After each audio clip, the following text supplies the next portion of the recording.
Welcome once again to Lehto's Law. Here's Steve Lehto. Remember watching news not so long ago of that condominium that collapsed in Florida?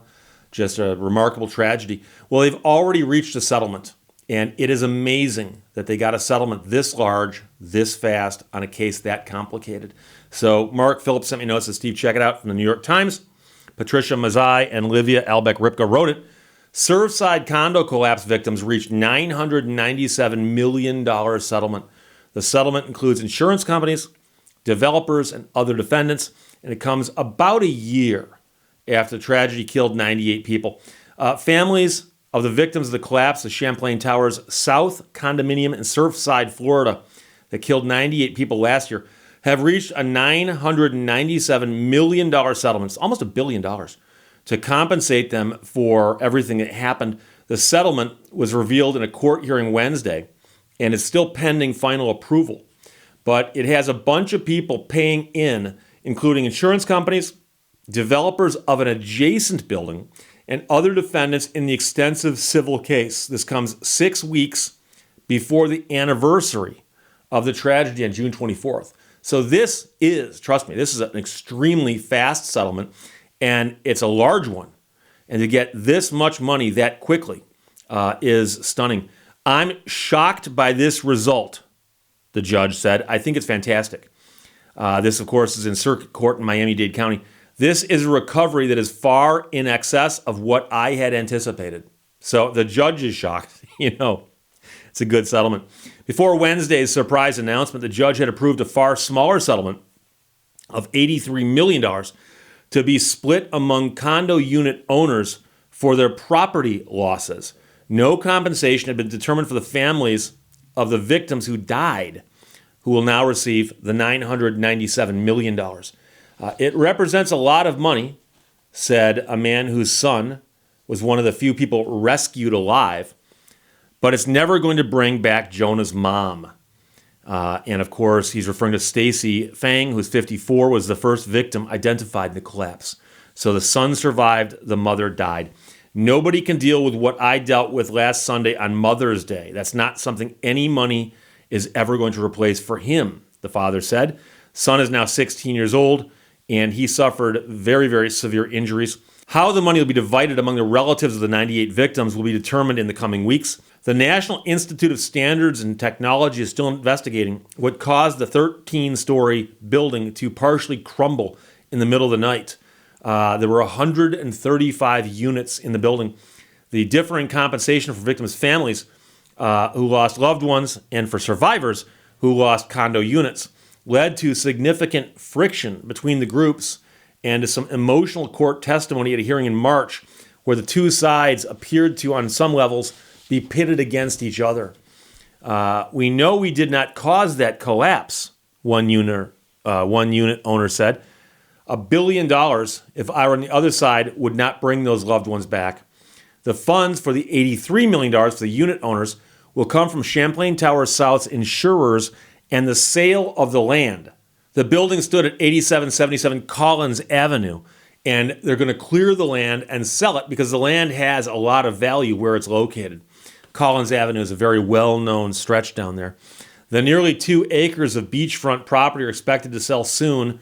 They'll be put up for auction, and the expected price is going to be around $120 million, they think. As part of the earlier settlement, the condo owners were released from any liability for negligence in the building's maintenance. Under Florida law, they could have been sued for up to the value of their units. And that's one of those strange ideas about condominiums, is that there's a condominium association. And when you buy a unit in the condominium, you become a member of the association, and the association runs and maintains the building in that setting. And so if there's a problem with how it's all run and you're a victim of that, well, in a weird and roundabout way, you are on both sides of that equation because you're one of the owners who is in the association who's running the unit and stuff around it, common elements and so on. And so it can be a mess. So it's good that they figured this out. At first, settlement seemed unlikely. Some victims' families argued all the money recovered through the lawsuit should go to them and none to the unit owners. The judge disagreed, saying unit owners have to rebuild their lives now. The part of the building that did not collapse was demolished in the days after the tragedy, with unit owners there obviously never able to return. The judge approved the $83 million settlement in March with no guarantee that more money would follow for the victims' families, and the possibility of a long, dragged-out trial that could last years, as many class action cases do. So the fact, like I said, they got this in less than a year is astounding. The much larger settlement for the victims' families made public on Wednesday came about after the developers of the adjacent luxury building, 87 Park, and a slew of contractors and consultants who'd been sued or investigated signed on to the settlement. The plaintiffs had argued that construction work at 87 Park damaged Champlain Towers South, and that, of course, is something that 87 Park and their developers and contractors denied, but they've resolved it. Lawyers said the settlement for the victims' families could expand further to about $1 billion if they reach an agreement with one remaining company. Among the companies that agreed to settle are the engineers who had inspected and begun to conduct work to address serious structural flaws in the towers before the collapse. Companies will not admit to any wrongdoing, of course, but one of the lawyers, the families of the victims, said the settlement numbers speak for themselves. It's a step in the right direction towards bringing them a sense of dignity and accountability for what happened. $1 billion doesn't get paid without some sense of accountability for this loss. And the man's right. I've seen cases settle for a trivial amount of money. They sign an agreement saying we've done nothing wrong, here's $500. But when they say here we've done nothing wrong, here's $1 billion. Well, the judge said he'd like to finalize the settlement before June 24th and compensate survivors and victims' families by the fall. So even if they get it settled in June, it's going to take them a while to disperse the money and also to figure out who gets what, because there's going to be different classes of plaintiffs, right? So if somebody died, they're going to get something, and if somebody got grievously injured, that kind of thing. So a survivor of the collapse, who is 62 years old, said she and other unit owners have received no information about when they will actually receive that money. A lot of us need to buy homes. We're literally living with relatives, she said, adding that she just wanted to move on from the horrific day. I'm alive, thank God. We just want to be at peace.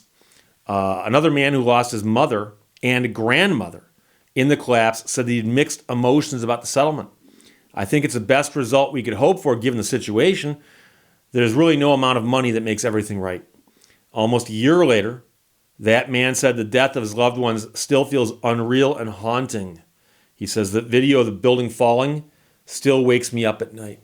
And I've said this before, although it's been a while, I think, since we talked about this, is that courts, for the most part, can only award money damages in an attempt to make somebody whole. Courts can give equitable relief and order someone to do something or not do something. But in a wrongful death case, someone dies, and you sue the person who caused the death, and you win. Turns out that person's liable for the wrongful death of your loved one. Court can't bring that person back to life.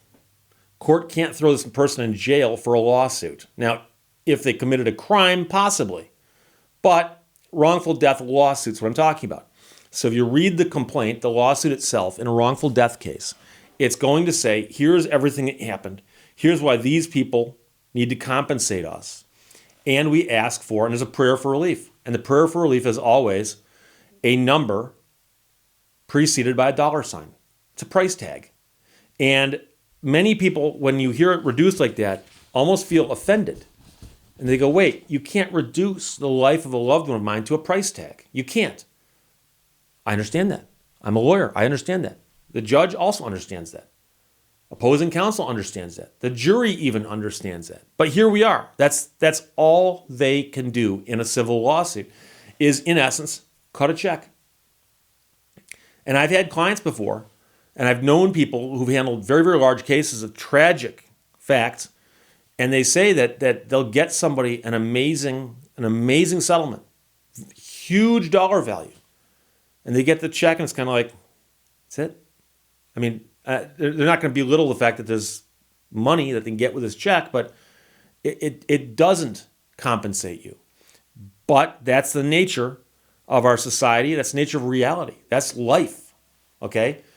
Unfortunately, if somebody passed away in a wrongful death setting, nothing can bring them back. And all the courts can do is award money. So this is an amazing result, though.